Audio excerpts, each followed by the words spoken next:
আসসালামু আলাইকুম বন্ধুরা, চলো আজকে আমরা রামেন রান্না করি। আমি জানি তোমরা সবাই রান্না করবে পারো, তারপরও আমি কেমনে রান্না করি সেটা তোমাকে দেখাই।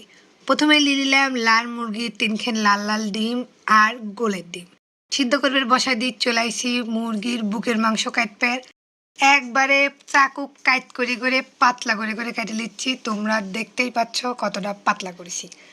তো এডেক কেটে লিসারে আমরা এটা মাখায় রাখবো। মাখায় রাখার জন্য আদা রসুন দেখি শুকনা মরিচের গুঁড়া, গোলমরিচের গুঁড়া, গরম মশলার গুঁড়া, জিরা ধনিয়া আর একটু চিলি সস দিয়ে সাথে কিছুটা কর্নফ্লাওয়ার সুন্দর মতন মাখাবো। মাখানোর পরে এর ভিতরে আমি দিয়ে দেবো 3 গোলের ডিম। এখন অনেকেই কবের পারো গোলের ডিম মানে কোয়েল পাখির ডিম কিসের জন্যে।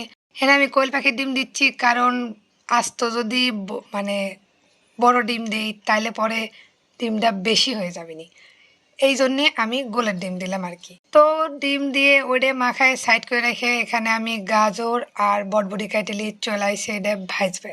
প্রথমেই কই দিচ্ছি এটা ভাজতে বেশি সময় লাগবে না, কারণ যেহেতু মাংস খেন পাতলা করে কাটা হয়েছে এই জন্যেই, তারপরে আবার মাখায়ও রাখা হয়েছে, তাই এটা ভাজতে খুবই অল্প সময় লাগবে। আর যদি বাটার দিয়ে ভাজো তাহলে বেশি স্বাদ লাগবে, এই জন্য চেষ্টা করবে মাংসখানে বাটার দিয়ে ভাজবে, ঠিক আছে?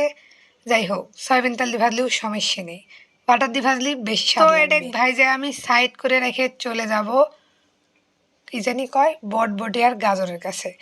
তো প্রথমেই থেতো করে রাখা রসুন তেল দিয়ে সারে একটু হালকা বাদামি করে নেব, কারণ মাংস ভাজবার বসে আমার বাটার ফুরিয়ে গেছে।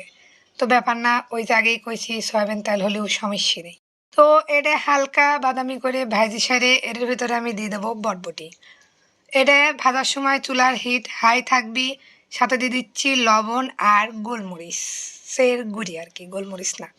তো দিয়ে সারে এটাকে আমি ভাজি নেবো, বেশি ভাজবো না, একবারে ফুল সেদ্ধও করবো না, হাই হিটে রেখে কিছুক্ষণ ভাজি নেবো। এটা কি জানি কয় শ্যালো ফ্রাই, ঠিক আছে? শ্যালো ফ্রাই করে নেবো। তো দেই যাও কালারটা কি সুন্দর হয়ে গেছে। হাই হিটেই রাখবে তাহলে কালারটা ঠিক থাকবে, ঠিক আছে? তো এটা ভাজি সারে তুলি থুয়ে সেমভাবে আমি গাজরেকেও ভেজে নিচ্ছি হাই হিটে অবশ্যই, যাতে কালারটা ঠিক থাকে। ওকে, তো এগুলো তুলে আমি এখন সাইডে রেখে চলে আইছি রামেনের কাছে। তো এটা খাবে কাটতে কাটতে তোমাকে একখান কথা কই, এখানে আমার 2 টাইপের রামেন আছে। একখানের নাম জানি না আর একখান হচ্ছে বুলডাকে। ওইটার যে প্যাকেট দেখে বুঝলে ওইটা কী ছিল, যাই হোক আমি চাইনিজ টাইনিজ পড়ে পাই না ভাই, ওইটা আমি জানি না। এটার পর ইংলিশে লেখা ছিল তাই করলাম। তো বুলডাকের রামেনটা বেশি স্বাদ হয়, চেষ্টা করবে বুলডাক নিবে।